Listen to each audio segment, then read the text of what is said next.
PM Modi ફરી એકવાર આવી શકે ગુજરાત. સરદારધામ લોકાર્પણ માટે અપાયું આમંત્રણ, તો એમ્સ ખાતમુહૂર્તને લઈને આવી શકે ફરી ગુજરાત. રાજ્યમાં ભૂમાફિયા વિરુદ્ધનું વિધેયક પસાર, 10 થી 14 વર્ષ સુધીની સજાની જોગવાઈ. સીએમ રૂપાણીની મોટી જાહેરાત. ગાંધીનગરમાં કેબિનેટની મહત્વની બેઠક, સીએમ રૂપાણીની અધ્યક્ષતામાં આયોજન. પાક નુકસાન સહિત વિવિધ મુદ્દે થશે ચર્ચા. અમદાવાદ વટવા જીઆઈડીસીમાં આગની ઘટના મુદ્દે તપાસ, જીપીસીબીએ આપી ક્લોઝર નોટિસ. માતંગી અને અન્ય એકમને નોટિસ. વડોદરાની એમએસ યુનિવર્સિટીમાં વિદ્યાર્થીઓનો હોબાળો, પરીક્ષા પાછી ઠેલવા અને સમય વધારવા માંગ, નારાજ વિદ્યાર્થીઓનો હલ્લાબોલ. ખેડૂત આંદોલન લેફ્ટ, કોંગ્રેસ અને આપ પ્રેરિત, ચૂંટણી સમય લાભ લેવા અરાજકતા ફેલાવવા પ્રયાસ. સુરતમાં પાટીલના વિપક્ષ પર પ્રહાર.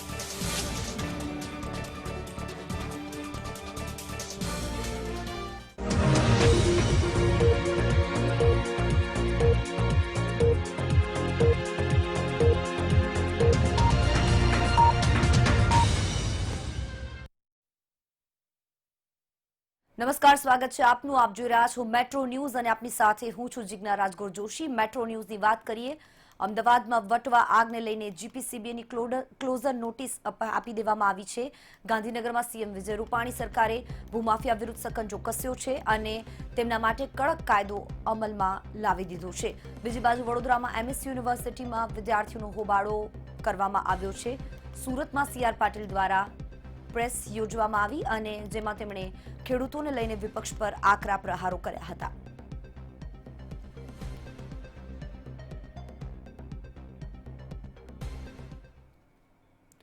અને હવે નજર કરીશું મહત્વપૂર્ણ સમાચારો પર. બ્રેકિંગ ન્યૂઝ આવી રહ્યા છે. ગાંધીનગરમાં કેબિનેટની બેઠક પૂર્ણ થઈ ચૂકી છે. સીએમ રૂપાણીની અધ્યક્ષતામાં બેઠક યોજાઈ હતી. પાક નુકસાન સહિત વિવિધ મુદ્દા પર ચર્ચા કરવામાં આવી કેબિનેટની બેઠકમાં. કેબિનેટની બેઠકમાં પાક નુકસાન સહિતના અન્ય ઘણા મુદ્દાઓ પર ચર્ચા કરવામાં આવી. સીએમ વિજય રૂપાણીની અધ્યક્ષતામાં આ બેઠક યોજાઈ હતી. સંવાદદાતા વિરેન મહેતા જોડાઈ ગયા છે. વિરેન, ઘણા લાંબા સમય બાદ આ બેઠક યોજાઈ શકી અને બેઠકની અંદર કયા કયા બાબતો પર ચર્ચા કરવામાં આવી?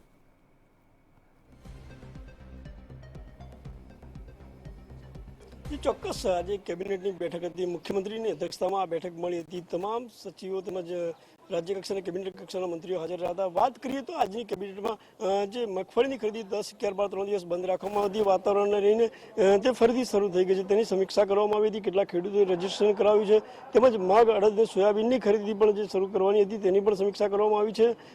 સાથે વાત કરીએ તો કોરોનાની સમીક્ષા કરવામાં આવી છે કે હાલ જે પ્રમાણે કોરોનાના કેસો ઓછા થઈ રહ્યા છે તેમજ વેક્સિન જે આવવાની છે તેને લઈને પણ ચર્ચા કરવામાં આવી હતી, જેનો પહેલો રાઉન્ડ પૂરો થઈ ગયો ટેસ્ટિંગનો અને હવે જે ટેસ્ટિંગ માટે જે સર્વે ચાલી રહ્યો છે તેની કામગીરી અંગે પણ સમીક્ષા કરવામાં આવી હતી.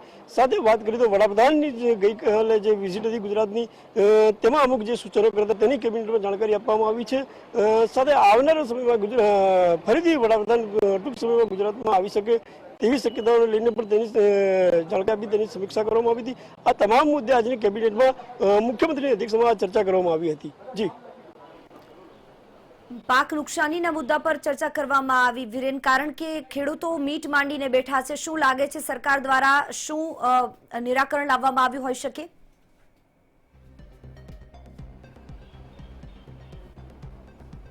ચોક્કસ જે પ્રમાણે આ વાતાવરણને લઈને હમણાં જે વરસાદ પડ્યો હતો કેટલીક જગ્યાએ, તેમાં જે ખેડૂતોને નુકસાન થયું હતું તેને વળતર આપવાની વાત હતી. મુખ્યમંત્રીએ 2 દિવસ પહેલા જ કહ્યું હતું કે ભાઈ વળતરનો સર્વે કરવામાં આવશે અને જે પાકનું નુકસાન થયું તેનો સર્વે કરવામાં આવશે, ત્યારબાદ વળતરની ચૂકવવાની પણ શક્યતા હોય તે જણાવ્યું હતું. તેને લઈને પણ આજની બેઠકમાં ચર્ચા થઈ હતી. જી, આભાર વિરેન તમામ જાણકારી આપવા માટે. કેબિનેટની બેઠક મળી, અન્ય કેટલાક મુદ્દાઓ પર પણ ચર્ચા કરવામાં આવી.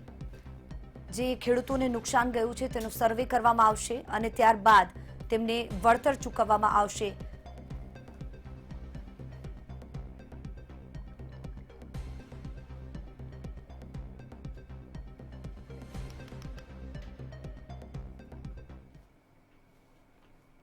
ગુજરાત સરકારે સલામતીના હેતુથી જે ખાતરી આપી હતી તે હવે પૂરી કરવાની છે। ગત વિધાનસભામાં જમીન ઉચાપત મામલે કાયદાનું બિલ લાવવામાં આવ્યું હતું, જેમાં જમીન માફિયાઓને કાબૂમાં કરવા માટે નિયમો બનાવ્યા છે। ત્યારે ગુજરાતમાં પહેલી વખત આજથી તેની અમલવારી શરૂ કરવામાં આવનાર છે। પહેલી વખત લેન્ડ ગ્રેબિંગ એક્ટ એની અમલવારી આજથી આપણે શરૂ કરીએ છીએ અને આગળ દિવસે 21 દિવસમાં એને નિર્ણય કરી લેવાનો રહેશે કે આ ફરિયાદ સાચી છે કે ખોટી। સાચી ફરિયાદ હશે તો એને પોલીસને એફઆઈઆર નોંધવાની સૂચના આપશે। પોલીસ 7 દિવસમાં ફરજિયાત એની એફઆઈઆર નોંધી દેવાની રહેશે, એટલે કેસ કરી દેવાનો રહે, ધરપકડ કરવાની રહે, એને કોર્ટમાં પેશ કરવાનું રહે।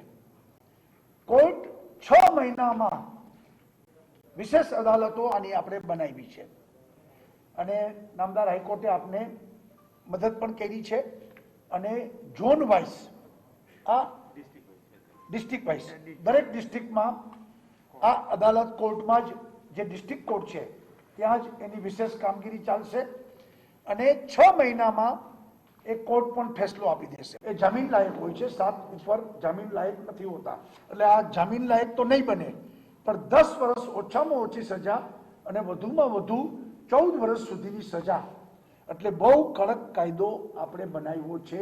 એના માટેની પ્રબળ સંકલ્પબદ્ધતા સાથે જે આવા લેન્ડ ગ્રેબિંગ ભૂ માફિયાઓની શાન ઠેકાણે લાવવા માટે એક ઐતિહાસિક કાયદો જે આજ દિવસ સુધી ગુજરાત વિધાનસભાની અંદર હતો નહીં, એ કાયદો બનાવી અને માનનીય મુખ્યમંત્રી શ્રીએ એના સંદર્ભમાં સતત ફોલોઅપ કરી અને આજે એના અમલીકરણની દિશામાં જ્યારે આગળ વધવાનું છે ત્યારે ગુજરાતની અંદર આ ઐતિહાસિક કાયદાના માધ્યમથી આ નિર્ણાયક સરકારના માધ્યમથી લોકોની શાંતિ સલામતી અને સુરક્ષામાં અનેક ગણો વધારો થશે।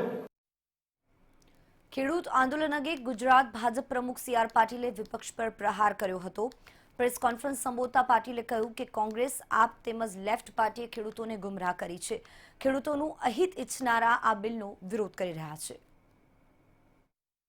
છેલ્લા કેટલાક દિવસથી કિસાન આંદોલનના નામે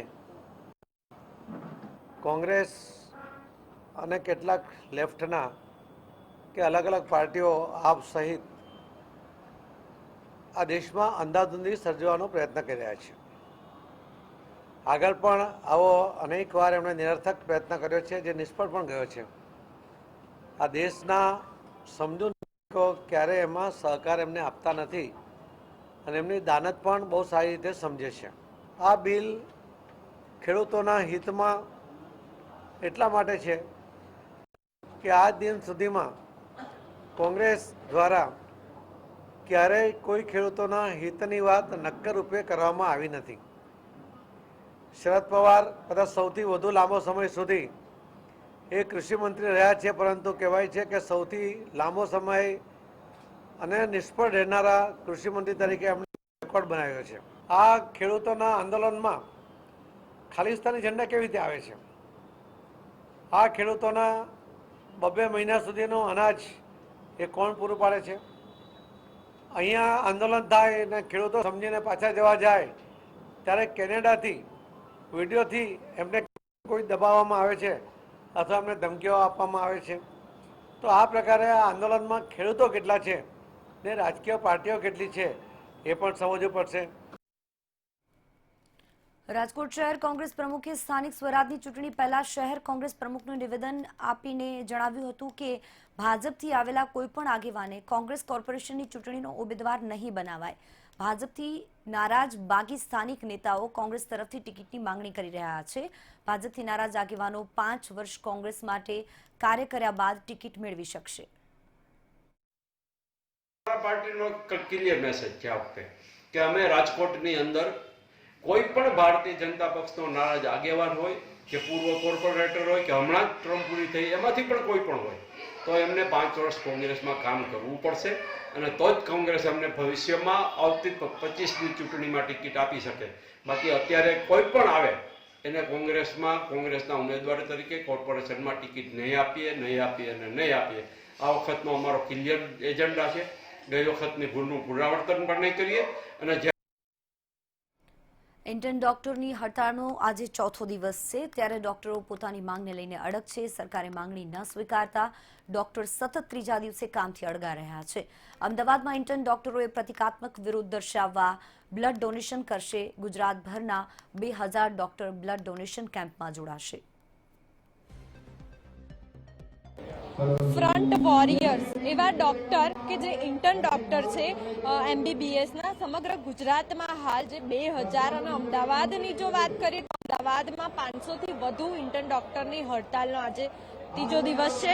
પરંતુ હડતાલના કારણે જે તબીબો છે તે પોતાના કામથી અળગા રહ્યા છે, પરંતુ ક્યાંક ને ક્યાંક દર્દીઓને મદદરૂપ થઈ શકે તે માટે તેમને આજે ખાસ કરીને એક બાજુ હડતાલ ચાલી રહી છે, ત્યારે બીજી તરફ તેમને જે બ્લડ ડોનેશન કેમ્પ છે તે કેમ્પનું આયોજન કર્યું છે.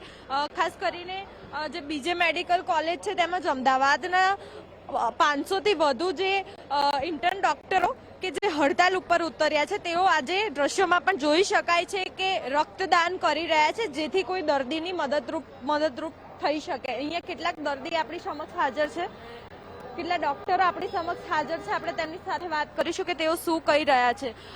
ખાસ કરીને હેતુ શું છે આપનો રક્તદાનનો? કારણ કે એક બાજુ હડતાલ ચાલી રહી છે ત્યારે તમે રક્તદાન કરી રહ્યા છો. જી બિલકુલ, સરકાર દ્વારા અમને સંવેદનવિહીન ગણવામાં આવ્યા છે, ગેરજવાબદાર અને ગેરવ્યાજબી રીતે પ્રદર્શન કરવામાં આવ્યું છે જે સામાન્ય જનતા છે એમના તરફ. તો અમે અમારું એટલું જ સામે પક્ષ રાખીશું કે અમે લોકો બિલકુલ સંવેદનહીન નથી, અમે સંવેદનશીલ છીએ. અમારી ત્યાં પરની ફરજ અળગા રહ્યા છતાં પણ અમે દર્દીઓને કઈ રીતે મદદરૂપ થઈ શકીએ એ અમે જોઈએ છીએ. અમારો મુખ્ય હેતુ એ જ છે. સિવિલ હોસ્પિટલમાં અત્યારે બ્લડની સખત અછત થઈ રહી છે, તો અમે અમારા બ્લડ ડોનેટ કરવા માટે અમે લોકોએ લોહી રેડીને કામ કર્યું છે, તો અમે અમારું બ્લડ છે ડોનેટ કરીને સામે વળતર રૂપે કામ આપશું અને અમારી હડતાલ અચોક્કસ મુદત સુધી શરૂ રાખીશું. બિલકુલ, આપણે જે ડોક્ટરો છે તેમની સાથે વાત કરી, તેઓ હાલમાં તેમનો જે જુસ્સો છે કે જેઓ હડતાલનો તેઓ જુસ્સો જોવા મળ્યો છે. તેઓ પોતાની માંગ સાથે અડગ છે, એટલે કે કહી શકાય કે જ્યાં સુધી સરકાર તેમની માંગ પૂરી નહીં કરે ત્યાં સુધી આ હડતાલ જે છે તે યથાવત રહેશે, તેવું અહીંના જે તબીબો છે કે જે હડતાલ ઉપર ઉતર્યા છે તેમનું કહેવું છે. હવે જોવાનું એ રહેશે કે ક્યાં સુધી સરકાર તેમની સામે ઝૂકશે કે પછી તબીબો તેમની જે હડતાલ છે તે સમેટશે કે પછી તેમની જે માંગો છે તે પૂરી કરવામાં આવશે. રાજ્યમાં ઇન્ટર્ન ડોક્ટરોની સ્ટાઇપેન્ડ વધારવા અંગેની હડતાળમાં રાજકોટના ઇન્ટર્ન પણ જોડાયા હતા. તેઓ પોતાની માંગ પર અડગ છે અને માંગ નહીં સંતોષાય ત્યાં સુધી હડતાળની ચીમકી આપી હતી.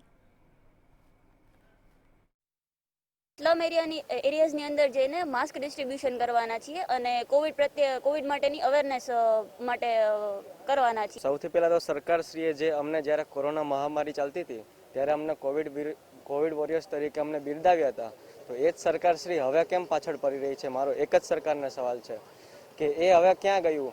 કે જ્યારે વેતન આપવાનું આવ્યું ત્યારે સરકાર ગઈ ક્યાં? સરકારને મારે એટલું જ છે કે અમારો સ્ટાઇપેન્ડ વધારીને 12,800 થી 20,000 કરી આપવામાં, જે અમે બિલકુલ ડિઝર્વ કરીએ છીએ. આ વાત પર મારે એમ કહેવાનું છે કે અમે સતત એપ્રિલ 2020થી સતત Covid as well as non Covid duty કરેલી છે. અમે આઈસીયુમાં ડ્યુટી કરેલી છે, વોર્ડમાં ડ્યુટી કરેલી છે, ઇમરજન્સી ડ્યુટીઝ કરેલી છે, રેસિડન્ટ ડોક્ટર સાથે ખભેથી ખભો મિલાવી, પગથી પગ મિલાવી અને અમે ડ્યુટી કરેલી છે. તો પછી અમને માત્ર 13,000, તમે બી સમજો છો 13,000નું વેતન બહુ જ ઓછું કહેવાય. સમાચારોમાં રોકાઈશું બ્રેક માટે.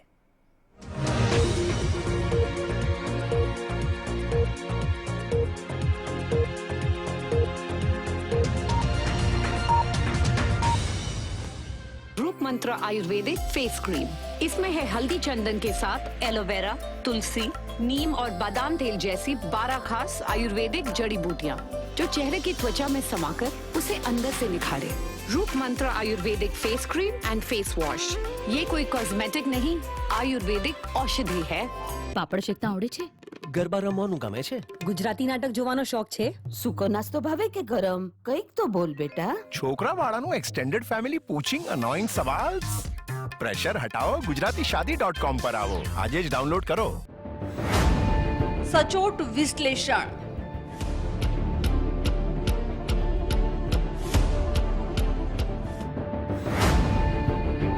સંપૂર્ણ જાણકારી,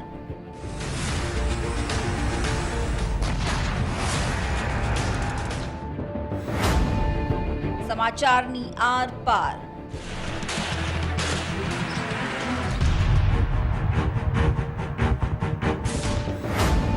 ખબરનું વિશેષ રૂપ,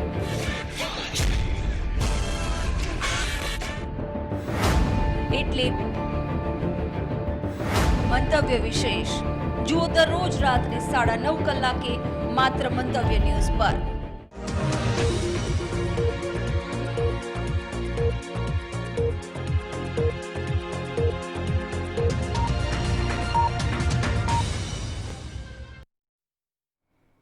વિરામ બાદ આપનું સ્વાગત. મહત્વપૂર્ણ સમાચારો આવી રહ્યા છે. ગુજરાત કોંગ્રેસને લઈને આ મોટા સમાચારો આવી રહ્યા છે. બ્રેકિંગ ન્યૂઝ આવી રહ્યા છે. ગુજરાત પ્રદેશ કોંગ્રેસમાં બદલાવ થવાના એંધાણ મળી રહ્યા છે. ગુજરાત કોંગ્રેસને લઈને આ મહત્વપૂર્ણ સમાચાર. નવા પ્રદેશ પ્રમુખની સાથે જ નવા વિપક્ષ નેતા પણ મળી શકે છે.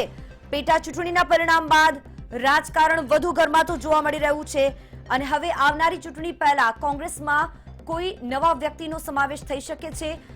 પેટા ચૂંટણીના પરિણામ બાદ હવે તેવર બદલાતા જોવા મળી રહ્યા છે. જો કે વિપક્ષના નેતા અને પ્રદેશ પ્રમુખ અમિત ચાવડા અને ધાનાણી બંનેએ રાજીનામાની ઓફર કરી હતી અને ત્યારબાદ હવે હાઈકમાન્ડ આ અંગે અંતિમ નિર્ણય લઈ શકે છે. તેમના રાજીનામા અંગે કોઈ મહત્વપૂર્ણ નિર્ણય લઈ શકાય છે. પ્રમુખની સાથે નવા વિપક્ષના નેતા પણ મળી શકે છે. પેટા ચૂંટણીના પરિણામો બાદ ગુજરાત કોંગ્રેસમાં રાજકારણ ગરમાયું છે. આ અંગે રાજીવ સાતવે શું કહ્યું હતું, આવો આપને સંભળાવીએ. मैंने पिछले 11 दिनों में कई सारे सीनियर नेताओं से बात की है, कई सारे जिला स्तर ब्लॉक स्तर के नेताओं से बात की है. इसके बारे में जो भी मेरी सोच है मैं हाईकमान के सामने रखूंगा. ગુજરાત કોંગ્રેસના પ્રભારી રાજીવ સાતવે પ્રતિક્રિયા આપી અને હાલ મારી સાથે સંવાદદાતા રીમા દોશી જોડાઈ ગયા છે. રીમા, ખૂબ મોટા સમાચાર. પ્રદેશ કોંગ્રેસમાં નવી હિલચાલો શરૂ થઈ ગઈ છે કારણ કે અમિત ચાવડા અને પરેશ ધાનાણી બંને રાજીનામાની ઓફર કરી હતી. શું લાગી રહ્યું છે? કોના નામ ચર્ચામાં આવી રહ્યા છે? તેમના સ્થાને કોણ આવી શકે છે? જીજ્ઞા, ખાસ તો જો વાત કરવામાં આવે જે પ્રકારની વાત છે, પ્રદેશ કોંગ્રેસમાં ખૂબ જ મોટા ધરખમ ફેરફાર આવી શકે છે કારણ કે જે વાત હતી તે પ્રદેશ પ્રમુખ અમિત ચાવડા અને વિપક્ષના નેતા પરેશ ધાનાણીએ જે રાજીનામું આપ્યું છે ત્યારે તેને લઈને હાલ એ ચર્ચાએ ખૂબ જ જોર પકડ્યું છે કે આ લોકોના રાજીનામા બાદ ગઈકાલે જ્યારે રાજીવ સાતવ અમદાવાદ હતા, સતત 11 દિવસથી મેરેથોન બેઠકો ચાલતી હતી, ત્યારબાદ એક મહત્વની વાત એ હતી કે તેમણે જ્યારે પેટા ચૂંટણીના પરિણામો આવ્યા ત્યારબાદ હાર જે થઈ તેનો સ્વીકાર કરતા જ આ બંને નેતાઓએ રાજીનામાની ઓફર કરી હતી અને તેમની ઓફરને લઈને આ બેઠકો સતત એક બાદ એક ચાલતી હતી. અને સૌથી મહત્વની વાત એ છે કે પ્રભારી રાજીવ સાતવ દ્વારા આ જે રાજીનામાની વાત છે તેને લઈને હાઈકમાન્ડ સમક્ષ રજૂ કરવામાં આવશે, પરંતુ હાલ જે શક્યતાઓ સેવામાં આવી રહી છે, પ્રદેશ પ્રમુખ તરીકે અમિત ચાવડા છે તેમનું રાજીનામું ક્યાંક સ્વીકારી લેવામાં આવશે. સાથે સાથે જ પરેશ ધાનાણીની જો વાત કરીએ વિરોધ પક્ષના નેતા તરીકે તો ક્યાંક તેમને હજુ પણ ચાલુ રાખવામાં આવે તેવી એક શક્યતાઓ જોવા મળી રહી છે. સાથે જો બીજી મહત્વની વાત કરીએ તો એક તરફ રાજ્યસભાની ચૂંટણીઓ પણ યોજાય તેવી શક્યતાઓ છે જેમાં ધારાસભ્યોને એકજૂટ રાખવા ખૂબ જ મહત્વના બની શકે છે. સાથે સાથે જ્યારે સ્થાનિક સ્વરાજ્યની ચૂંટણી છે, સંગઠનમાં પણ અનેક ફેરફાર કરવાની વાત છે ત્યારે તેને લઈને પ્રદેશ પ્રમુખ છે તેની નવા પ્રદેશ પ્રમુખ તરીકે કોણ આવે તે ખૂબ જ મહત્વનું બની રહેશે. સૌથી મહત્વની વાત એ છે કે જે પ્રકારેના નામો ચર્ચાઈ રહ્યા છે તેમાં હાલની જો વાત કરીએ તો પુંજાભાઈ વંશ અથવા તો શૈલેષ પરમારનું નામ છે તે વિપક્ષના નેતા તરીકે ખૂબ જ ચર્ચામાં છે. આ બેમાંથી એક નેતા છે કે જો પરેશ ધાનાણીને બદલવામાં આવે તો પુંજાભાઈ વંશને પણ છેલ્લા ઘણા સમયથી પાર્ટીમાં ખૂબ જ મહત્વનું સ્થાન આપવામાં આવ્યું છે. વિધાનસભાની જે ચૂંટણીઓ યોજાઈ તેમાં પણ તેમને નિરીક્ષક તરીકે તેમની પસંદગી કરવામાં આવી હતી. સતત 5 ટર્મથી તેઓ ધારાસભ્ય તરીકે ચૂંટાતા આવ્યા છે. જ્યારે શૈલેષ પરમારની પણ જો વાત કરીએ તો દાણી લીમડા બેઠક ઉપર ખૂબ જ સારું એવું પ્રભુત્વ ધરાવે છે. સાથે તેમના પિતા અને પુત્ર બંને આ બેઠકો ઉપરથી અને વિધાનસભામાં પણ ખૂબ જ સારું વર્ચસ્વ છે. એટલે એક વાત એ છે કે જો વિરોધ પક્ષના નેતાને બદલવામાં આવે છે છે તો આ બેમાંથી કોઈ એકની પસંદગી થઈ શકે છે. સિનિયોરિટી પ્રમાણે આ લોકોના નામ હાલ ચર્ચાઈ રહ્યા છે, પરંતુ જો પ્રદેશ પ્રમુખની વાત કરવામાં આવે તો તે ખૂબ જ મહત્વનું બની રહેશે કે પ્રદેશ પ્રમુખ તરીકે કોની પસંદગી કરવામાં આવે છે. ક્યાંક વાત થઈ રહી છે પૂર્વ પ્રદેશ પ્રમુખ અર્જુનભાઈ મોઢવાડિયાને જ ફરીથી આ કમાન સોંપવામાં આવે. સાથે સાથે જગદીશ ઠાકોર જે સિનિયર નેતા છે, ઠાકોર સમાજ ઉપર પણ સારું એવું પ્રભુત્વ ધરાવે છે, તેમની પણ ક્યાંક પસંદગી કરવામાં આવે. એટલે જોવાનું એ રહેશે કે કોંગ્રેસ છે તે વિરોધ પક્ષના નેતા અને પ્રદેશ પ્રમુખ માટે આ લોકોના રાજીનામાનો સ્વીકાર કરે છે કે પછી નથી કરતા, અને જો સ્વીકાર કરે છે તો આ બંને પદ છે તે કોને સોંપવામાં આવે છે. જી રીમા, સાથે સાથે પ્રશ્ન હાર્દિક પટેલની કોઈ ભૂમિકા, કારણ કે હાર્દિક પટેલને પણ શું જવાબદારી સોંપવામાં આવે તેવું લાગી રહ્યું છે ક્યાંક? જીજ્ઞા, જો વાત કરવામાં આવે જે પ્રકારની વાત છે બંને નેતાઓની બદલીની, તો ક્યાંક જે નામ છે તે પણ ચર્ચાઈ રહ્યું છે કે હાર્દિક પટેલની પસંદગી કરવામાં આવે, પરંતુ જે વાત છે હાર્દિક પટેલ હાલ તો કોંગ્રેસના ઇન્ચાર્જ પ્રદેશ પ્રમુખ છે, એટલે ક્યાંક તેમની પસંદગી ન કરાઈ શકે અને તેમને ઇન્ચાર્જ પ્રદેશ પ્રમુખ તરીકે યથાવત જ રાખવામાં આવે. સાથે સાથે સૌથી મહત્વની વાત એ છે કે જે પ્રકારે ફેરફારની હાલ શક્યતાઓ સેવાઈ રહી છે, ત્યારે કોંગ્રેસ છે તે હર હંમેશા માટે પાટીદાર અને દલિત સમાજ, ઓબીસી, ઠાકોર તેમના પ્રત્યેનું ખૂબ જ એક બેલેન્સ મેન્ટેન કરતી હોય છે કે કોની પસંદગી કઈ બેઠક ઉપર કરવી. જો વિરોધ પક્ષના નેતા તરીકે ઓબીસીમાંથી પસંદ કરવામાં આવે છે તો પછી એક પાટીદાર નેતાને પ્રદેશ પ્રમુખ તરીકે હંમેશા સ્થાન આપતું જોવા મળ્યું છે. એટલે આ બંનેના રાજીનામા, સૌથી મહત્વની વાત એ છે કે સ્વીકાર કરવામાં આવે છે કે કેમ, તે ખૂબ જ મોટો પ્રશ્ન છે, કારણ કે માથે જ્યારે સ્થાનિક સ્વરાજ્યની ચૂંટણીઓ આવીને ઊભી છે ત્યારે તે ખૂબ જ જરૂરી બનશે કે સંગઠનમાં ફેરફાર થાય તો પ્રદેશનું માળખું પણ બદલાય. તે પણ એક ક્યાંક શક્યતાઓ જોવા મળી રહી છે. જીજ્ઞા, એમાં સ્ટ્રેટેજી શું લાગી રહી છે રાજીવ સાતવની, કારણ કે જ્યારે તેઓ બોલી રહ્યા હતા બોડી લેંગ્વેજ એમની જે પ્રકારની દેખાઈ રહી હતી. બીજી વાત એ કે પહેલેથી જ કોંગ્રેસની અંદર જૂથવાદ છે એ વાત હંમેશા બહાર આવી ચૂકી છે, અને હવે જો રાજીનામું એક્સેપ્ટ કરી લેવામાં આવે છે તો જરૂરથી એ વાત સ્પષ્ટ થઈ જશે કે કોંગ્રેસમાં ક્યાંક જૂથવાદ હતો જે હાવી પડી ગયો કોંગ્રેસ પર. જીજ્ઞા, જો વાત કરવામાં આવે આ નેતાઓના રાજીનામાને લઈને, તો માત્ર આ ચૂંટણી નહીં પરંતુ જ્યારે ગત વર્ષે પણ જ્યારે પેટા ચૂંટણીઓ યોજાઈ હતી ત્યારે પણ એ વાત હતી કે અમિત ચાવડા તેમનું રાજીનામું આપી શકે છે. સાથે સાથે સોનિયા ગાંધી દ્વારા સંગઠનના તમામ જે હોદ્દેદારો હતા તે તમામ સંગઠન માત્ર જિલ્લા પ્રમુખ સિવાયના તમામ હોદ્દાઓને બરખાસ્ત કરવામાં આવ્યા હતા. એટલે તે નવું સંગઠન પણ હજુ જાહેર નથી કરવામાં આવ્યું, અને તે નવું સંગઠન પણ આ ડિસેમ્બરના અંત સુધીમાં જાહેર થાય તે ખૂબ જ તેવી પણ એક શક્યતાઓ છે. પરંતુ જો પ્રદેશ પ્રમુખને ખરેખર બદલવાની વાત હોય તો સૌથી પહેલાં પ્રદેશ પ્રમુખ જ બદલવામાં આવે, અને ત્યારબાદ તેની અંતર્ગત જે માળખું આવે, જિલ્લા પ્રમુખ હોય, સાથે સાથે જ અન્ય જે સેલના પ્રમુખો હોય, એસટી, ઓબીસી, સોશિયલ મીડિયા, આ તમામ સેલના પ્રમુખોની પણ બદલી છે તે કરવામાં આવી શકે છે. એટલે ખૂબ જ મહત્વની વાત છે કે કોંગ્રેસ માટે આવનારી જે સ્થાનિક સ્વરાજ્યની ચૂંટણી છે તેના ઉપર તેને પણ ધ્યાને રાખીને તેના પ્રમુખની પસંદગી કરવાની રહેશે કે સ્થાનિક સ્વરાજ્યની ચૂંટણીમાં કોંગ્રેસે જે પ્રમાણે 2015માં ગામડાઓની વાત કરીએ તો ત્યાં ખૂબ જ મોટી જીત હાંસલ કરી હતી, પરંતુ શહેરી વિસ્તારોમાં હારનો સામનો થયો હતો. આ વખતે ક્યાં કોંગ્રેસ એવા પ્રયાસ કરી રહ્યું છે કે શહેરી વિસ્તારોમાં પણ કોંગ્રેસ તરફી મતદાન થાય. એટલે એ બાબત ખૂબ જ મહત્વની છે. કોંગ્રેસ છે તે તેની આ તમામ જે અટકળો છે, સ્થાનિક સ્વરાજ્યની ચૂંટણી છે, રાજ્યસભાની 2 બેઠકો ઉપર પણ ચૂંટણી યોજાય તેવી શક્યતાઓ છે. એટલે આ તમામ બાબતોને ધ્યાને રાખીને તેના નવા પ્રદેશ પ્રમુખની અને વિરોધ પક્ષના નેતાની જો નિમણૂક કરે છે તો તેને ધ્યાને રાખીને જ કરશે. જી બિલકુલ રીમા, આખું માળખું બદલાવાની ફિરાકમાં ક્યાંક લાગી રહ્યા છે કોંગ્રેસનું મોવડી મંડળ, અને તેની સાથે રાજીવ સાતવ ઘણા લાંબા સમયથી ગુજરાતના પ્રવાસે રહ્યા અને ત્યાં જ આ સમાચારો પણ આવ્યા. શું લાગે છે કેટલા સમયની અંદર આ બદલાવ પણ આવી શકે છે અને કેટલા જલ્દી આ સમાચારો મળી શકે છે? શું લાગે છે રીમા?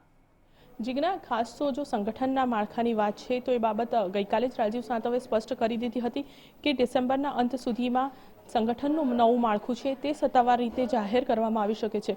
પરંતુ જો પ્રદેશ પ્રમુખ અને વિરોધ પક્ષના નેતાના ફેરફારની વાત છે તો તેને પણ ચોક્કસ સંગઠનની નવી જાહેરાત થાય તે પહેલાં જાહેર કરવું ખૂબ જ જરૂરી છે.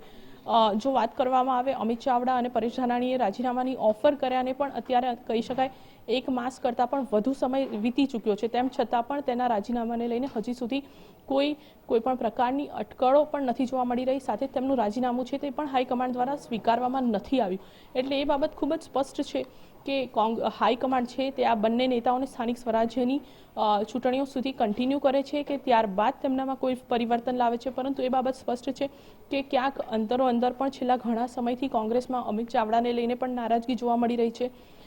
પરેશ ધાનાણી પણ ક્યાંક સંગઠનની જે કામગીરી છે તેનાથી પણ ક્યાંક નારાજ હોય તેવી પણ બાબતો સામે આવી છે. ત્યારે એ બાબત ખૂબ જ મહત્વની રહેશે કે કોંગ્રેસ છે તેમાં હાલ એ પ્રકારની સ્થિતિ છે કે એક સાંધે તો તે તૂટે, પરંતુ આ વખતે ક્યાંય એવું ન થાય, નવા માળખામાં ફેરફાર કરાય અને આ પરિસ્થિતિ ના થાય અને તેની સીધી અસર સ્થાનિક સ્વરાજ્યની ચૂંટણી પર ના પડે, તેનું પણ ધ્યાન હાલ કોંગ્રેસને રાખવું ખૂબ જ જરૂરી છે. એટલે તેને જ લઈને ક્યાંક કોંગ્રેસ છે તે કહી શકાય કે એક પગલાં છે તે સાચવીને ભરતી હોય તેમ લાગી રહ્યું છે. જી, આભાર રીમા તમામ જાણકારી આપવા માટે. તો હવે આગામી સમયમાં આવા એંધાણ મળી રહ્યા છે કે પ્રદેશ પ્રમુખ તરીકે પણ કોઈની પસંદગી થઈ શકે છે, સાથે સાથે વિપક્ષના નેતા તરીકે પણ કોઈ બદલાઈ શકે છે. પણ આવનારો સમય કહેશે, કારણ કે રાજીવ સાતવ હાઈકમાન્ડ પાસે આ આખી વાતને મૂકશે. છેલ્લા ઘણા સમયથી રાજીવ સાતવ જે ગુજરાતના પ્રવાસે હતા, 1 to 1 કાર્યકર્તાઓ સાથે ચર્ચા ચાલી રહી હતી કોંગ્રેસમાં, અને ત્યાં જ કંઈક હિન્ટ મળી રહી હતી કે કંઈક બદલાવ આવી શકે છે. કારણ કે આગામી સમયમાં સ્થાનિક સ્વરાજની ચૂંટણીઓ આવી રહી છે અને તેના પહેલા જે ગુજરાત પ્રદેશ કોંગ્રેસનું ખરાબ પ્રદર્શન રહ્યું છે તેના માટે પ્રદેશ પ્રમુખ અમિત ચાવડાએ પણ પોતાની હારને સ્વીકારી હતી અને તેની સાથે સાથે પરેશ ધાનાણીએ પણ, કે જ્યાં હોમગ્રાઉન્ડમાં જ પરેશ ધાનાણીને તેમણે જે ધારાસભ્યને ઊભા રાખ્યા હતા તે પણ હારી ગયા હતા. એટલે કે આ આખા